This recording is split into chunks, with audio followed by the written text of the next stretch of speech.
আজকে আমি কচু দিয়ে আর চিকেন দিয়ে রান্না করব। এখানে কচুগুলো আমি ভেজে নিয়েছি, আর এখানে আমি পেঁয়াজটা ভেজে নিচ্ছি।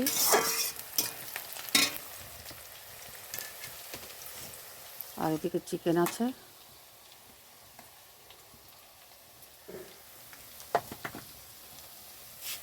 আর এই যে মশলা করে নিয়েছি, আদা, রসুন, জিরে, পেঁয়াজ, টমেটো, এগুলো আমি পেস্ট করে নিয়েছি। পেঁয়াজটা ভাজা হয়ে গেলে আমি মশলাটা দিয়ে দেবো।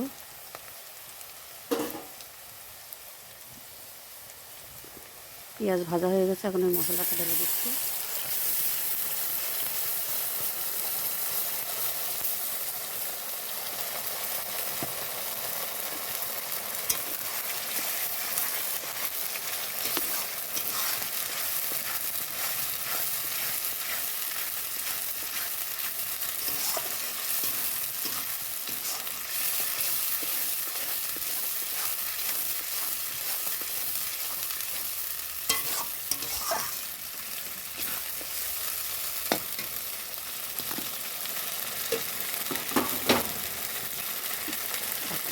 যে কোনো তরকারি রান্না করার সময় যদি গরম জল দেওয়া হয়, রান্নার টেস্ট কিন্তু ভালো হয়।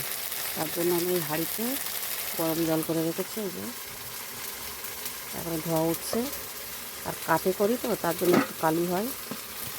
আর রান্নার পরে সব মেজে ভেসে রাখি।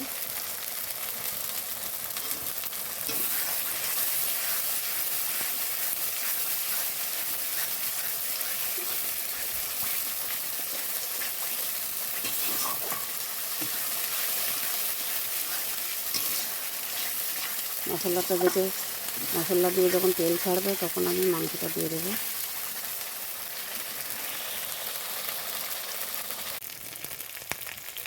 এখন আমি লবণ দিয়ে দেবো।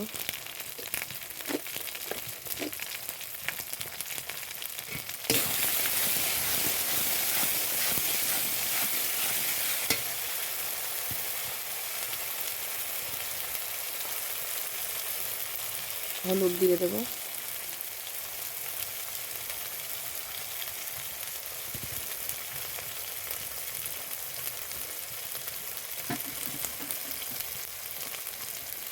আর মাংস রান্না করলে আমার বড়ো মেয়ে বলে চুই ঝাল দিতে, তাই চুই ঝালগুলো দিয়ে দেবো।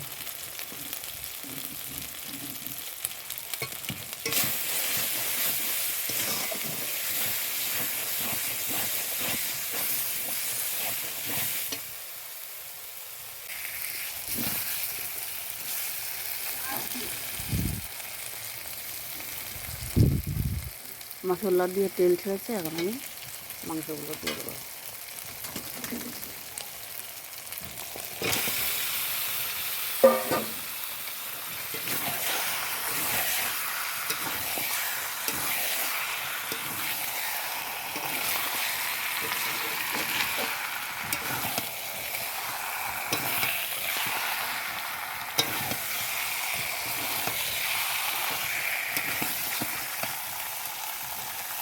মাংসটা ভালো করে কষে নেব।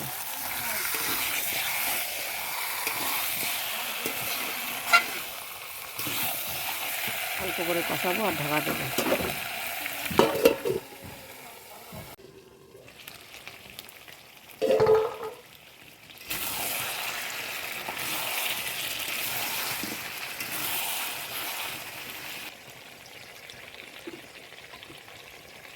চিকেন কষা হয়ে গেছে, এখন আমি গরম জলটা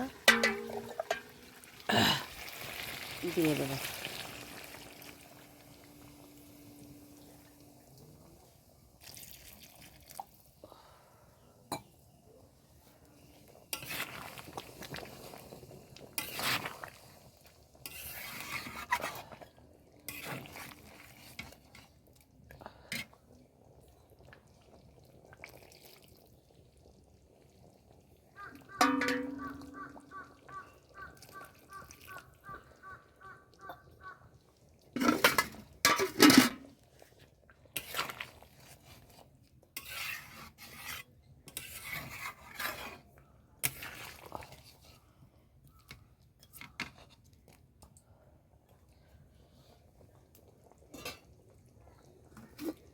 এখন আমি কচুটা দিয়ে দেবো।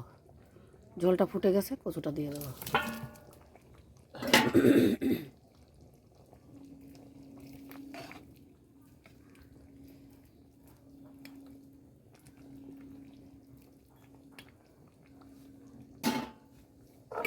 দিয়ে ঢাকা দেব, সিদ্ধ হয়ে যাবে।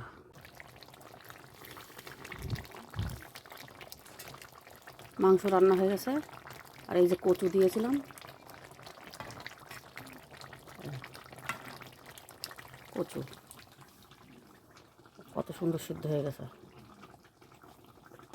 একদম সিদ্ধ হয়ে গেছে। এখন আমি মাংস নামিয়ে দেবো। তার জন্য আমি এখানে গরম মশলা দিয়ে দিচ্ছি।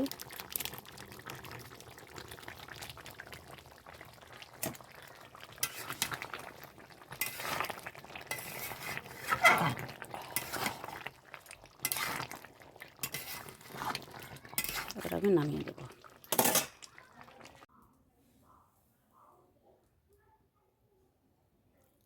যারা আলু খেতে ভালোবাসো না, তারা এরকম করে কচু দিয়ে মাংস রান্না করে খেয়ে দেখবে, খুব সুন্দর লাগবে।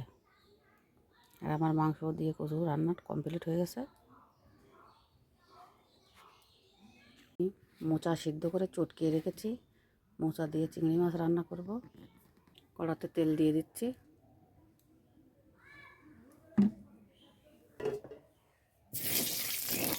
তেলটা গরম হয়ে গেলে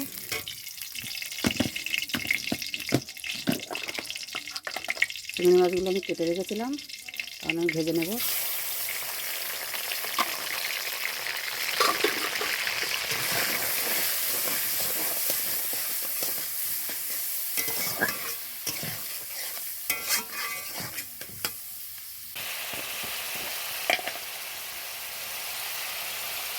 লবণ দিয়ে দেবো।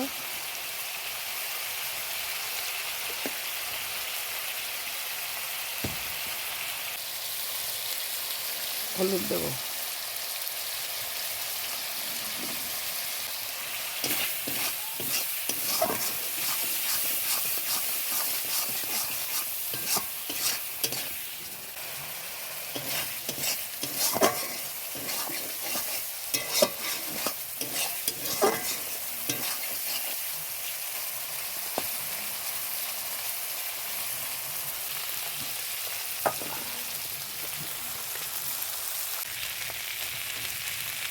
এর মধ্যে আমি আলুটা দিয়ে দেবো।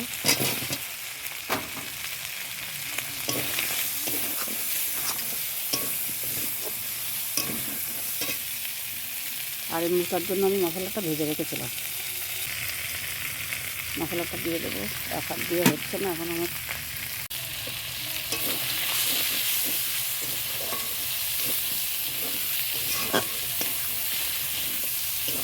মশলাটা আগে ভেজে রেখেছিলাম, তাই এখন আমি অল্প করে ভেজে নেব।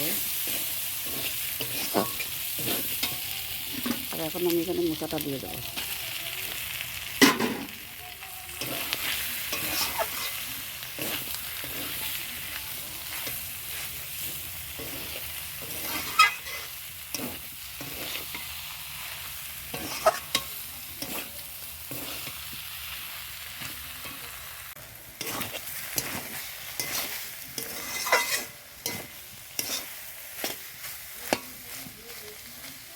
চিংড়ি মাছ দিয়ে মোচার ঘন্ট রেডি হয়ে গেছে। এখন আমি নামাবো গরম মশলা দিয়ে।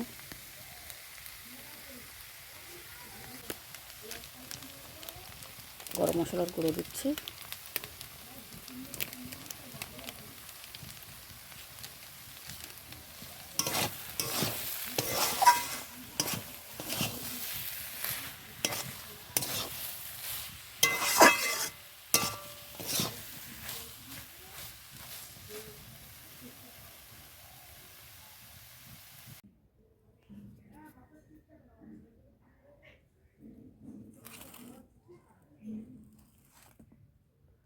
মোচার ঘন্ট রেডি হয়ে গেছে।